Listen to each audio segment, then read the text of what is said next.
Salut copain, ça joue bien. Hein?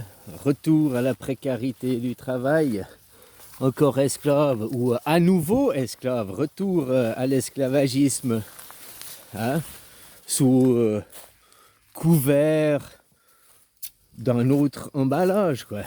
Hein? Une autre propagande, mais derrière toujours le même fond. L'esclavagisme est tombé, non, parce que c'est toujours ceux qui étaient les maîtres avant, qu'on gardait, qui étaient propriétaires des terres, qu'on gardait. Hein, puis maintenant, tu es employé pour eux. Alors, on a gagné le salariat. Bref.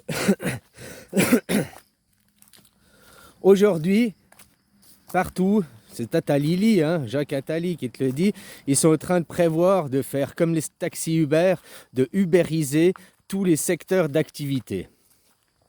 C'est-à-dire qu'après, même tu seras maçon, carreleur, mécanicien, même concierge, quoi.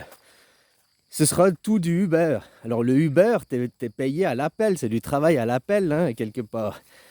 T'es auto-entrepreneur. Tu bénéficies plus des conditions et la protection du salariat. Que t'es employé, ton patron, il paye des charges, il paye des taxes, il paye pour toi ta retraite et tout, ou à la moitié, quoi. En Suisse, c'est moitié le patron, moitié l'employé, quoi. Mais le jour où tu es auto-entrepreneur, parce que tout est Uber, c'est toi qui dois payer toutes tes charges, c'est toi qui dois cotiser entièrement pour ta retraite, tu dois tout faire toi, vu que tu es le patron et l'employé. Que tu es auto-entrepreneur, tu bénéficies pas des aides du chômage, si tout d'un coup il n'y a plus de boulot. Si tu veux partir 2 semaines en vacances, t'es pas payé. C'est pas comme un employé, tu vois. Bref, donc derrière, qu'est-ce qui se passe? C'est la précarité du travail, de nouveau, qui va retrouver.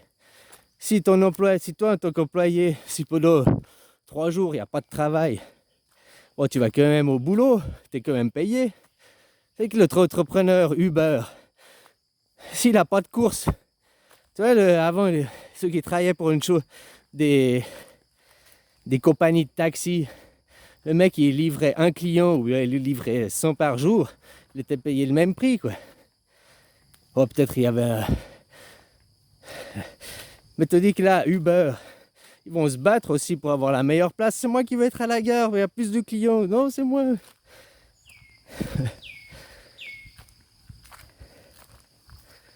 Enfin, ouais, voilà, quoi. On remet au monde de l'esclavagisme. Et tout ça, oh, c'est pour votre bien, c'est pour meilleur. Hein, à chaque fois, le poudre de perlimpinpin, quoi. Comme il dirait ton macaroni, quoi. Ils font que ça, hein. Poudre de perlimpinpin, c'est-à-dire un peu d'hypocrisie, raconter des belles histoires, puis les gens, ah ouais, d'accord. Et dans le fond, il n'y a rien qui change. Hein? Comme les esclavagistes, ils ont touché des indemnités pour la perte de leurs esclaves, la perte de leur main-d'œuvre. Les esclaves, on leur a juste dit, vous avez la liberté. Ouais, voilà, quoi. Un bon pipeau, quoi. Bon, non, faut venir, hein, vous êtes employé, quoi. Allez, go, au boulot. Parce qu'il n'y a pas de répartition des richesses. Demain, on va toujours aller travailler. On va toujours faire quelque chose. Il y a toujours un patron. Par contre, il faut limiter les salaires. Un truc du genre. À 5 fois le salaire. Comme ça, s'il te paye 2000 €, le concierge, le moins bien payé de l'usine, le concierge par exemple, s'il a 2000 €, le patron, le mieux payé, peut avoir que 10 000. Si le patron en veut 20 000, il doit payer 4 000 son concierge. Ah bah voilà. Parce que, hein, eux, ça augmente. Les cadres, les patrons, il y a toujours des augmentations, mais pour les autres, oh non, il n'y a pas d'argent. Parce que c'est le pipeau. Et les gens, ils sont croyants et ils croient.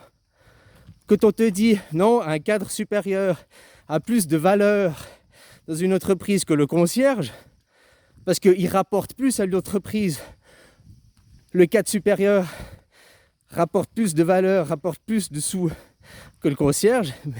C'est faux, c'est un mauvais raisonnement. Le concierge, il est autant important. Oui, il n'apporte pas de la valeur directe à l'entreprise. Par contre, le cadre supérieur, s'il venait et que ses chiottes, elles n'étaient pas nettoyées, si son bureau, si c'était jamais nettoyé, ses conditions de travail insalubres, le cadre supérieur, il travaillerait moins bien. Donc tu vois, c'est un tout, quoi. Donc il ajouterait moins de valeur, donc voilà. Donc s'il peut, c'est parce qu'il a aussi que le concierge, tout le monde dans l'entreprise a un rôle. Et chaque échelon, chaque maillon est important. C'est comme à ta voiture, si tu lui dis la boîte de vitesse est supérieure au moteur. Ah non, les roues, vous êtes supérieurs. Tout est indispensable. Après, il y a des options, il y a des choses qu'on peut virer, hein, comme de chaque entreprise. Il y a des gens qui servent à rien, quoi. Il y a des brasseurs de vent. Il y a des options inutiles, quoi.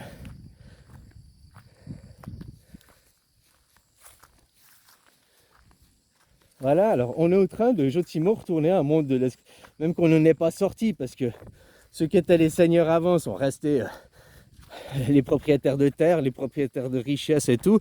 Hein, ils ont juste déguisé les choses autrement, quoi. Il y a toujours trouvé de l'argent pour les cadres supérieurs, pour eux ils trouvent de l'argent. Par contre, pour les employés, il n'y en a jamais. Hein, c'est comme maintenant, pour les écoles, les hôpitaux, les gouvernements, il n'y a jamais d'argent.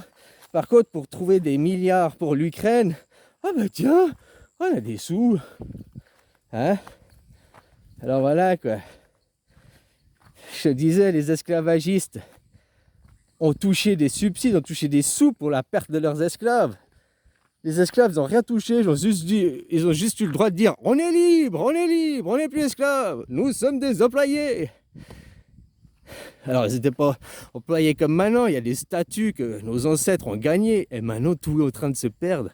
Ils sont en train de tout ubériser, comme je te dis. La précarité du travail, hein, c'est ce qui nous attend là.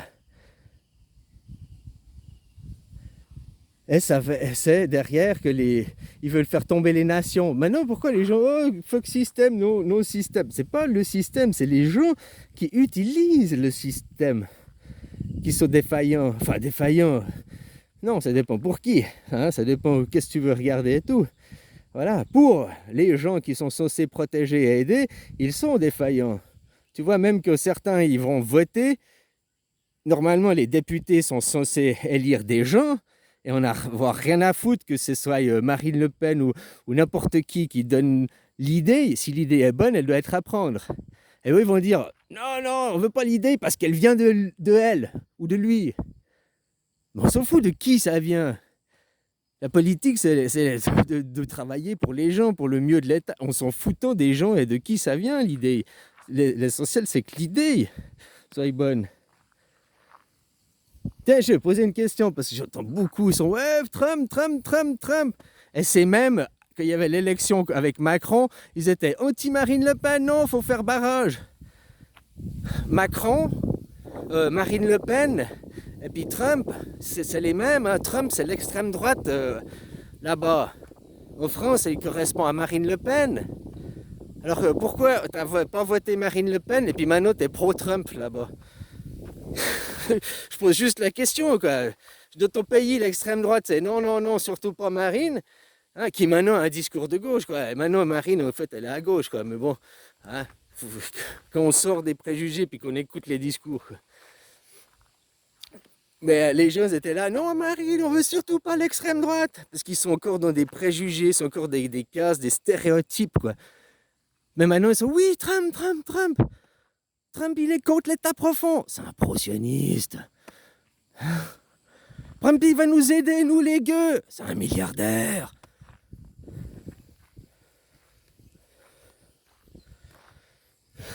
Voilà. Trump, il va pas faire la guerre. Il l'a pas fait, ça c'est vrai. Mais ça veut pas dire qu'il la fera pas. La conjoncture, c'est différent maintenant ce qui se passe. Je te dis, leur projet 2027, renseigne-toi bien, quoi. Ça, c'est pour la guerre publique. Mais derrière, parce que Les États-Unis, ils ont tout. Eux, les États-Unis, ils fabriquent plus rien, mais que ce soit les États-Unis, le pays, mais les entreprises, ils innovent plus et tout. Ils laissent d'autres innover, machin, et hop, ils les bouffent, et hop, ils les bouffent, et hop, ils les bouffent. Alors des fois, ils les bouffent pour enterrer le projet, puis des fois pour prendre le projet, quoi. Mais là maintenant, les États-Unis, ils ont besoin de bouffer un plus gros, ils ont besoin de bouffer la Chine. Une guerre dans le Pacifique, guerre totale dans le Pacifique, c'est comme la première avec les Japonais, machin, où ils se battaient avec les avions. La guerre dans le Pacifique, c'est surtout une guerre euh, avionique, d'avion, quoi. Voilà, mais si c'est une guerre totale, ça veut dire qu'il y aura aussi en Europe, il y aura partout. Hein. Puis détruire pour reconstruire, ça va relancer l'économie, il faudra reconstruire les routes, il faudra reconstruire les hôpitaux, il faudra reconstruire les maisons, faudra racheter des voitures, il faudra racheter des lave-vaisselle, faudra tout racheter, quoi. Hein. Donc pour relancer l'économie, pour refaire des 30 glorieuses, une guerre, droit derrière, c'est 30 glorieuses, quoi. Voilà, voilà. Hein.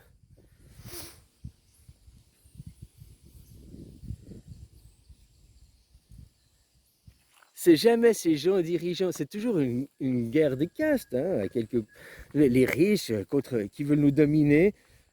Trump, c'est un esclavagiste. Les jésuites, la catholique, machin, c'est ceux qui étaient les sudistes aux États-Unis. Du sud qui avaient les esclaves, c'est pas les nordistes. C'était les protestants, c'est ceux qui faisaient les machines pour libérer les hommes. C'est du nord.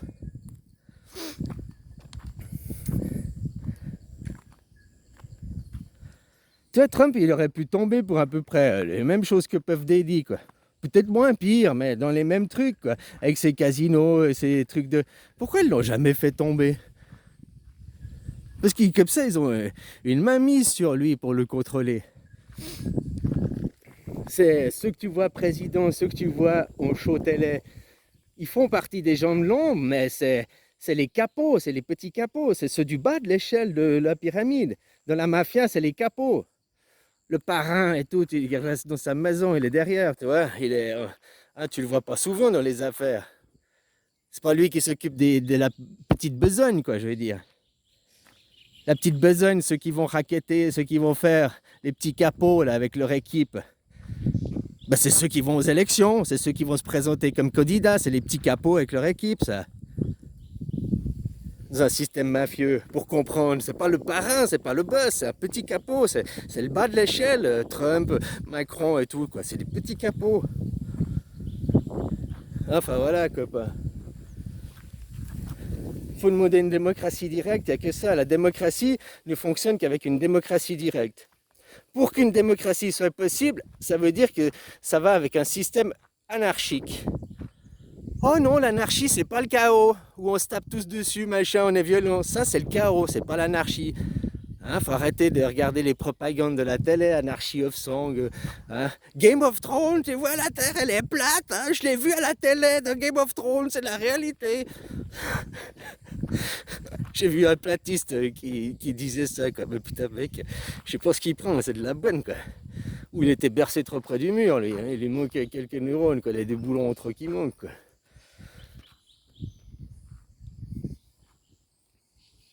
Enfin voilà, copain, je te souhaite une belle journée et puis gaffez-vous. Hein. Ah ouais, je te disais, anarchique, ça peut aller parce que si tu fais une hiérarchisation qui a un chef, eh ben t'es plus en démocratie. Des représentants qui te représentent. En Suisse, on vote tout le temps pour chaque question. Toi, tu es élu un représentant qui va aller te représenter, qui va choisir pour toi. Donc après, aller gueuler dans la rue, c'est pas mon choix, blablabla, blablabla. Mais t'as choisi de choisir quelqu'un. Ah, mais moi, je vote pas. Ah, mais on s'en fout. Bah, t'as choisi de pas participer au jeu. Donc, encore plus ferme ta gueule, quoi. Oh, l'abstentionnisme, mais c'est pas les règles du jeu, quoi. Les règles du jeu, c'est d'aller voter, de faire un vote blanc ou j'en sais rien. Ou alors, carrément, une nouvelle constitution. Une vraie démocratie. Parce que votre constitution est faite pour un système avec un roi, quoi. centralisé et tout. C'est pas lis la constitution suisse. C'est fait pour un système décentralisé avec le pouvoir au peuple, pas les chefs.